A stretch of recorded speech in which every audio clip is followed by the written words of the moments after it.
സുരേഷ് ഗോപി വന്നല്ലേ? സുരേഷ് ഗോപി ജനിച്ചതിന് ശേഷം അദ്ദേഹം വരുന്ന അന്ന് വരെ അദ്ദേഹം എത്ര വയസ്സുണ്ടോ ആ വയസ്സിനകം ഈ മണ്ണിക്കാല് കുത്തിയിട്ടില്ലാത്തവർ. അന്ന് അദ്ദേഹം വന്നത് രാഷ്ട്രീയ ലക്ഷ്യത്തോടെ അല്ലേ? അച്യുതാനന്ദൻ അല്ലേ അന്നല്ലേ? അച്യുതാനന്ദൻ അന്ന് അവിടെ പോയത് പോലെ അതെ, അച്യുതാനന്ദൻ രമയെ കാണാൻ പോയ പോലെയാണ് അദ്ദേഹം അന്ന് ഇവിടെ വരുന്നത്. സാറേ, ബഡ്ജറ്റ് മീറ്റിംഗ് നടന്നുകൊണ്ടിരിക്കുകയാണ്. ആ ബഡ്ജറ്റ് മീറ്റിങ്ങിൽ ബഡ്ജറ്റ് അവതരിപ്പിച്ചുകൊണ്ട് ഞാൻ എഴുന്നേറ്റ് നിന്ന് പ്രസംഗിച്ചുകൊണ്ടിരിക്കുക. ആ സന്ദർഭത്തിലാണ് ഗേറ്റിൻ്റെ അവിടെ വന്നു ഈ സമാധി മണ്ഡപം അടച്ചിട്ടിരിക്കുകയായിരുന്നു. അവിടെ പുഷ്പാർച്ചന നടത്തിയേച്ച് അത് അടച്ചിട്ട് നേരെ ഹാളിലോട്ട് ഞങ്ങൾ പോവാം പതിവ്. അവിടെ ചെന്നപ്പോൾ അത് അടച്ചിട്ടിരിക്കുന്നു. സെക്യൂരിറ്റിയെ വിളിച്ച് ചോദിച്ചു. അയാൾ സെക്യൂരിറ്റിയെ വിളിച്ച് എനിക്കൊന്ന് ആ പുഷ്പാർച്ചന നടത്തണമെന്ന് പറഞ്ഞു. സെക്യൂരിറ്റി അവിടെ വന്നു എൻ്റെ അടുത്ത് ചോദിച്ചു. ഞാൻ പ്രസംഗിച്ചുകൊണ്ടിരിക്കുമ്പോഴാണെന്ന് വിചാരിച്ചത്. ഇങ്ങനെ വന്നിരിക്കുന്നു, ഇന്നാർ വന്നിരിക്കുന്നു, ഇങ്ങനെ ആവശ്യപ്പെടുന്നു.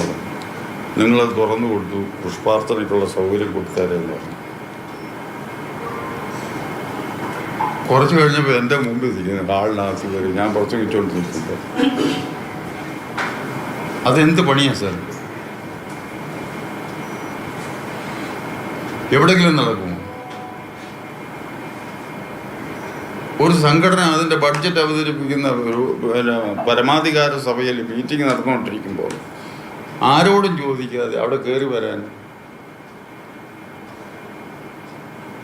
എന്താ അതിൻ്റെ അർത്ഥം?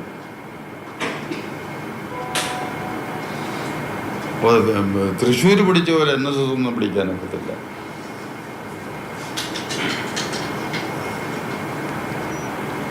അവിടെ വന്നു ഞാൻ എൻ്റെ മുമ്പിൽ വന്ന് നിന്നപ്പോൾ ഞാൻ പറഞ്ഞു ഇറ്റ്സ് നോട്ട് ഫെയർ എന്ന് പറഞ്ഞു. ഇറങ്ങി പോവുകയും ചെയ്തു. വെളിയിലിറങ്ങിയ ചങ്ങേര് പറഞ്ഞു ഞാൻ ചോദിക്കാതാ വന്നത്, അതുകൊണ്ട് ഇനി ഒരു ദിവസം ചോദിച്ചിട്ട് ഞാൻ വന്ന് കണ്ടോളാം എന്ന് പറഞ്ഞു. കുറച്ച് കഴിഞ്ഞപ്പോൾ അവരുടെ നേതാക്കന്മാരെല്ലാം കൂടെ പിടി വീണ അങ്ങനെ ഇത് രണ്ടും അദ്ദേഹം എൻ്റെ അടുത്ത് പറഞ്ഞതാണ്. വന്നേച്ച് പറഞ്ഞു അതല്ല, ഇത് നമുക്കൊരു ഇഷ്യൂ ആക്കണം, തടഞ്ഞു എന്ന് പറയണമെന്നൊക്കെ. ആദ്യം അതിന് സ്റ്റേറ്റ്മെൻറ്റ് കൊടുക്കുന്നത് ഇവിടുത്തെ നമ്മുടെ ഒരു BJP മന്ത്രി തന്നെ, കേന്ദ്രമന്ത്രി തന്നെ. തിരിച്ചാക്കി. അത് കഴിഞ്ഞപ്പോൾ ഈർക്കും പറയേണ്ടതായിട്ട് വന്നു. അയാൾ പറഞ്ഞു. അത് കഴിഞ്ഞ് അങ്ങനെ ഇവിടെ പറഞ്ഞു എൻ്റെ ഗതികേടാണ് എന്ന് പറയുകയും ചെയ്തു. ഇനി ആരുടെ ആവാന്ന് എന്നെ പറഞ്ഞു. പിന്നീട് എപ്പോഴെങ്കിലും സുരേഷ് ഗോപി വിളിച്ചിട്ട് വന്നിട്ടുണ്ടോ? അല്ല, വിളിക്കാതെ വന്നു. അതെ, വിളിക്കാതെ വന്നു. അപ്പം ഞാൻ അന്നൊക്കെ സ്വീകരിച്ചു, ഒരു സംശയമില്ല. ഇത് മീറ്റിങ്ങിൽ വന്നത് കൊണ്ടാണ് നമുക്കതിനകത്തുള്ളത്, അല്ലാതെ അദ്ദേഹം ഇവിടെ കയറാത്തത് കൊണ്ടൊന്നുമല്ല. അത് ശരിയാണ്, അതുകൊണ്ടാണ് തടഞ്ഞത്.